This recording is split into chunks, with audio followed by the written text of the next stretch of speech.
মশাই আমাদের সঙ্গে বক্তৃতা নিয়ে আসছেন। আমাদের বক্তৃতা প্রতিযোগিতার সর্বশেষ প্রতিযোগী আমাদের মাদ্রাসা হেলিদুল আমাদের ছাত্র আব্দুল্লাহ।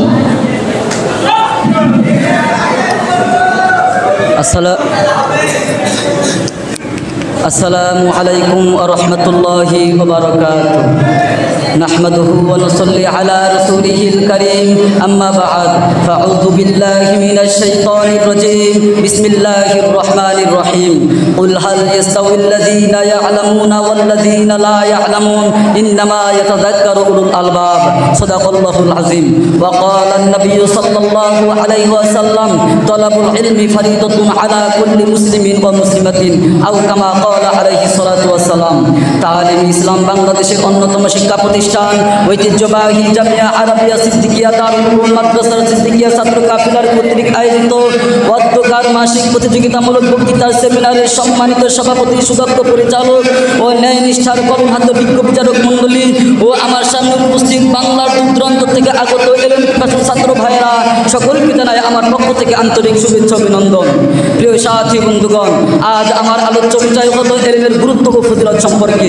সময় সংক্ষিপ্তের কারণে কিঞ্চিত পরিমাণ আলোকপাত করার প্রয়াস চালাবো ইনশাআল্লাহ। প্রিয় সাথী বন্ধুগণ, আমি আমার বক্তৃতার সুবিধার্থে আমার বিষয়কে তিন ভাগে বিভক্ত করেছি। এক, ইলমের পরিচয়; দুই, ইলমের গুরুত্ব; তিন, ইলমের ফজিলত। প্রিয় উপস্থিতি, আসুন শুরুতেই ইলমের পরিচয় সম্পর্কে আলোচনা করা যাক। ইলমের শাব্দিক অর্থ হচ্ছে জ্ঞান, জানা, বোঝা, তত্ত্ববিদ্যা ইত্যাদি। আর ইলমের পারিভাষিক অর্থ হচ্ছে ওই জ্ঞান যার মাধ্যমে তার অধিকারের নিকট ইসলাম ধর্মের যাবতীয় বিষয়গুলি উদ্ভাসিত হয়ে ওঠে, তাকেই বলা হয় ইলম। প্রিয় উপস্থিতি, আসুন এখন ইলমের গুরুত্ব সম্পর্কে আলোচনা করা যাক। ইলমের গুরুত্ব সম্পর্কে মহান আল্লাহ তাআলা পবিত্র কুরআনুল কারীমের মধ্যে বলেন, ফাসআলু আহলা যিকরি ইন কুনতুম লা তা'লামুন, অর্থাৎ তোমাদের মধ্যে যারা জানে না, যারা জানে তাদের কাছ থেকে তোমরা জিজ্ঞাসা করে জেনে নাও। প্রিয় উপস্থিতি, এই ব্যাপারে রাসূল সাল্লাল্লাহু আলাইহি ওয়াসাল্লামের প্রসিদ্ধ একটি হাদিস, তালাবুল ইলমি ফারিদাতুন আলা কুল্লি মুসলিমিন ওয়া মুসলিমাতিন, অর্থাৎ প্রত্যেক মুসলমান নর নারীর উপর ইলমে দ্বীন শিক্ষা করা ফরজ। প্রিয় উপস্থিতি, আসুন এখন ইলমের ফজিলত সম্পর্কে আলোচনা করা যাক। ইলমের ফজিলত সম্পর্কে মহান আল্লাহ তাআলা পবিত্র কুরআনুল কারীমের মধ্যে বলেন, কুল হাল ইয়াস্তাউল্লাযীনা ইয়া'লামুনা ওয়াল্লাযীনা লা ইয়া'লামুন ইন্নামা ইয়াতাযাক্কারু উলুল আলবাব, অর্থাৎ হে নবী, আপনি বলে দিন তোমাদের মধ্যে যারা জানে আর যারা জানে না তারা কি উভয় সমান হতে পারে?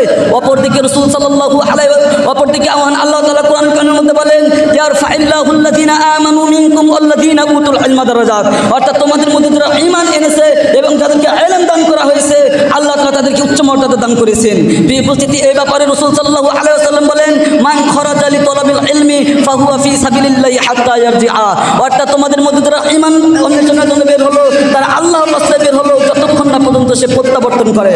প্রিয় উপস্থিতি, আজকে আমি আমার এই বক্তৃতার আনুষঙ্গিক আলোচনা হিসাবে আমি আপনাদেরকে বলতে চাই, আমরা যখন স্কুল ভার্সিটিতে যাই তখন স্কুল ভার্সিটির দেয়ালে লেখা থাকে শিক্ষাই জাতির মেরুদণ্ড, কিন্তু এই কথাটা কতটুকু সত্য তারা আজও পর্যালোচনা করে দেখে নাই।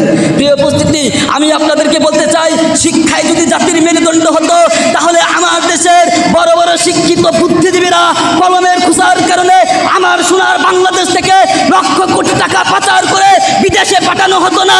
যদি শিক্ষায় যদি জাতির মেরুদণ্ড হতো তাহলে আমার দেশের ছাত্র জনতাকে রাইফেলের গুলির মাধ্যমে রক্তে রঞ্জিত করে রাস্তায় পড়ে থাকতে দেখতে হতো না। প্রিয় উপস্থিতি, ইলম হলো দুই প্রকার, এক হলো কুশিক্ষা, হলো সুশিক্ষা।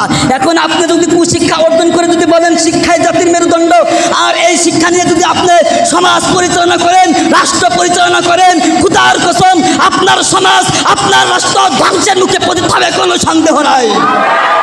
প্রিয় উপস্থিতি, আর সুশিক্ষা হলো ওই শিক্ষা যে শিক্ষাকে রাসূল সাল্লাল্লাহু আলাইহি ওয়াসাল্লামের জিন্দেগি পাওয়া যায়, যে শিক্ষার মধ্যে কুরআন হাদিসের জ্ঞান পাওয়া যায়, যে শিক্ষা রাসূল সাল্লাল্লাহু আলাইহি ওয়াসাল্লাম আজ থেকে 1400 বছর আগে আমাদেরকে শিক্ষা দিয়েছেন এবং তার সিরাত দিয়েছেন আমার আল্লাহ। আর এই শিক্ষা নিয়ে যদি আমরা সমাজ পরিচালনা করি তাহলে আমাদের সমাজ থেকে চুরি, বাটপারি, ডাকাতি বন্ধ হয়ে যাবে। যদি আমরা রাষ্ট্র পরিচালনা করি তাহলে আমাদের রাষ্ট্র সুনান্বিত হয়ে যাবে ইনশাআল্লাহ। প্রিয় উপস্থিতি, সময় সংক্ষিপ্ত, তাই আমি আপনাদেরকে পরিষ্কার বলতে চাই, আজ থেকে স্লোগান হবে শিক্ষায় জাতির মেরুদণ্ড না হয়, আজ থেকে স্লোগান হবে সুশিক্ষায় জাতির মেরুদণ্ড। ওয়া মা তাওফীকি ইল্লা বিল্লাহ। আসসালামু আলাইকুম ওয়া রাহমাতুল্লাহি ওয়া বারাকাতুহু।